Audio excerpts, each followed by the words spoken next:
you know that so quickly? Even as a kid, watching him type, I'm like, there's no way you're not hitting 6 keys at a time. His fingers were the size as 2, and he's like, doot, doot, doot. I'm like, yeah. What are you using, pencils? I imagine the keyboard he's using is one like Fisher Price, like duck. He knows he can't kill us.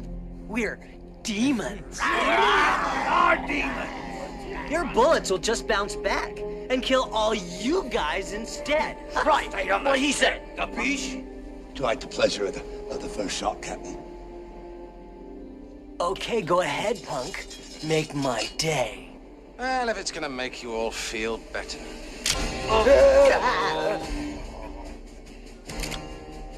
I've got a good idea. What's that, Captain? Hey, where's he going? Out. What's this creepy up his sleeve anyway? What's he doing? Uh-oh, this doesn't bode well. Hey. Nice bluff, Mr. Leader. Major bummer. We're toast. Try this on for size. This could hurt.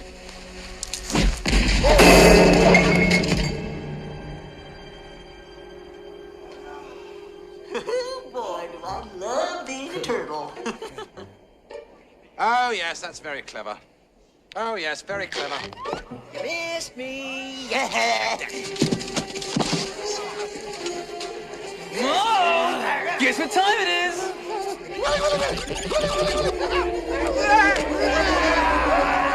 Take a hike, pal. Let's get Walker. Hey, guys! Oh, look, Don King.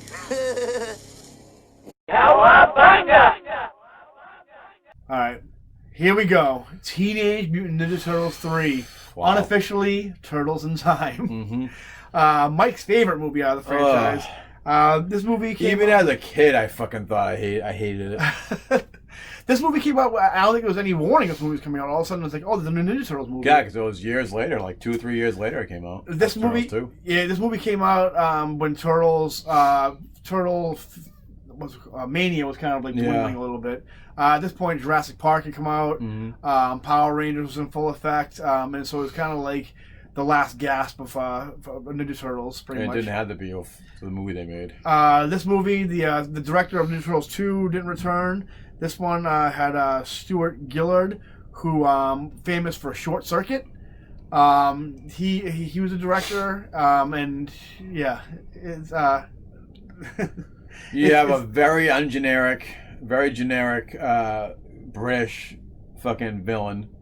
Even a stereotypical samurai too in the no Shredder, no Krang, no Rat King, no, you didn't tap the well at all as far as characters. And they could have. And by the time that movie came Schlockman. out, all these characters were out. I mean, Jim Henson, the Creature Shop didn't return because they were asking for too much money, I guess. This one you had All Effects company doing the Turtles, and it was noticeably different.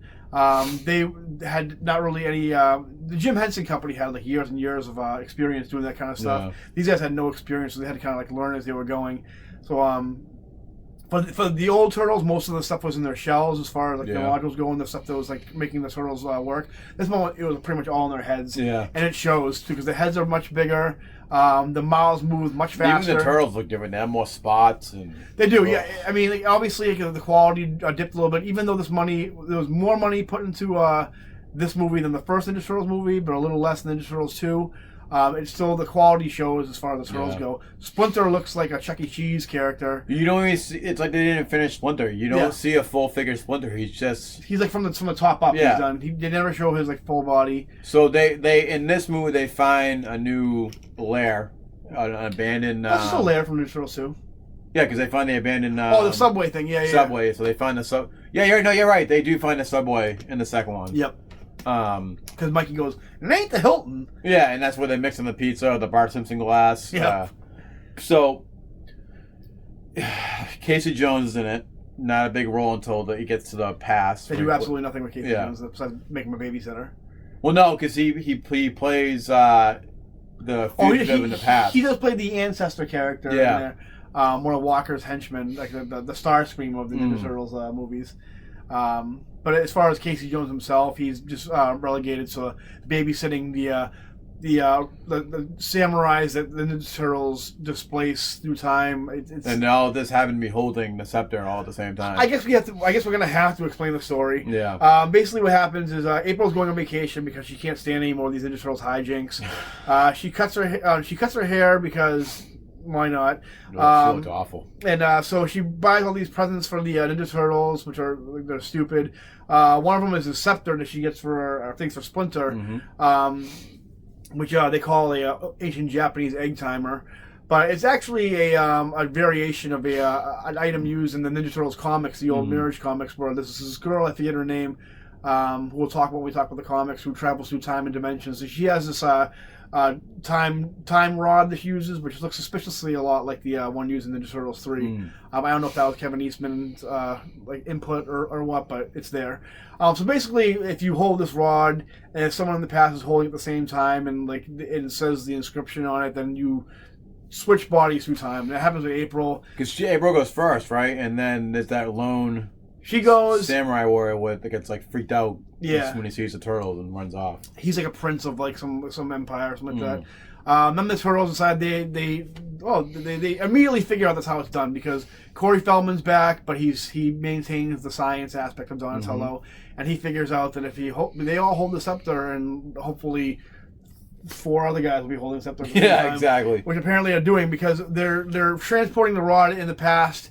By the honor guards, but apparently all 4 of them are riding horses and all holding the scepter at the same time, which I don't know how you do that. Yeah. I'm not a horseback rider, but...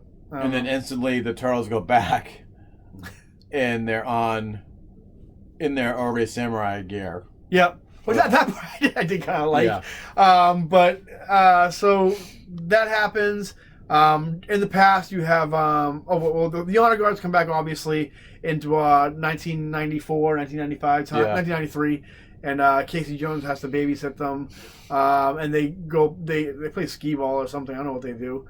And they get drunk and one of them sees boobies and so that's that story. And in the past, the Japanese Empire is in the midst of doing this trade with the British with this guy Walker, who's very generic fucking guy. Who looks like, I don't know how you describe him, as just some guy, like a pirate. Yeah, he carries a canary around. Yeah, carries a canary around, and he's trying to sell guns, and and that was also during the era where Wet Willers was very prominent, and they brought that back. And Schwing. They say Schwing, too. And then when they fall out of the castle and they fall into a mud pit, and it's like Johnny Star goes, Wars. He swallows a frog. He's like, I hope it wasn't an ancestor. I'm like, I guess. Even then, I'm like, you're fucking turtles. How are they going to be an ancestor? This is not. They end up. Apparently, there's a resistance going on with this whole Japanese Empire. The turtles. Michelangelo ends up getting captured, or he passes out, and so they bring him to the resistance village. Where they meet Yoshi, because Super Mario World came out at that time. Yep. That's what the kid's name was, and it sounds, I guess, vaguely Japanese. And then Mitsu, I think her name is. Very. Oh God. Because why not? Mitsu, character who's who's the betrothed, I guess, or involved with a prince who April switched places with, and she was actually a character that was in the Ninja Turtles Tournament Fighter game, who they end up changing the name because this movie did so bad they didn't want to associate the game and the movie. Anyway, all the turtles end up joining up, blah, blah, blah. It's stupid. They go storm the castle. It's stupid. And then they end up going back to the regular time, and it's yeah. It was just and one of the worst scenes in the whole movie is when Walker falls at the end. He just falls into the water. There's no splash. The water engulfs him, and then that's it. Yeah, like I said, there's a thing with Casey Jones's ancestor or whatever, and there's a bunch of other, but it's really not worth talking about or watching. The only part is one of Mike's favorite songs actually in the movie, which is Tarzan Boy. Yeah, that was the best part of the movie. Yeah, so that movie's at the end. It was actually in the trailer, I think, for the movie also. So that was a movie that kind of killed the franchise pretty much. Yeah. we're running kind of long, so we'll briefly go over the next couple installments, and that's going to be it. Yeah. So that's the original. Well, no, not the card. Well, we'll end it here, and we'll do a part 2 Oh of yeah. the Turtles movie, and we'll do Teenage TMNT, which is a continuation of the first 3. It's a soft reboot. Yeah. It plays into this continuity, but also kind of like there's a soft reboot a little bit, and we'll talk about that next time. So yeah, that's part 1 of Ninja Turtles on film of Mike and Steve go to the movies. Yep. Mike and Steve was in a movie 30 years ago. And we'll see you guys next time with the Turtles. What do you call it? We gotta come up with a name with this. The Turtles. Totally Turtles. Totally Turtles. All right. That sounds good. See you next time, I guys. was gonna say that Turtle Shit Fest, but there's only one Shit Fest. That's the 3rd movie. Sorry, guys. Still upset over it. I just want people to like me.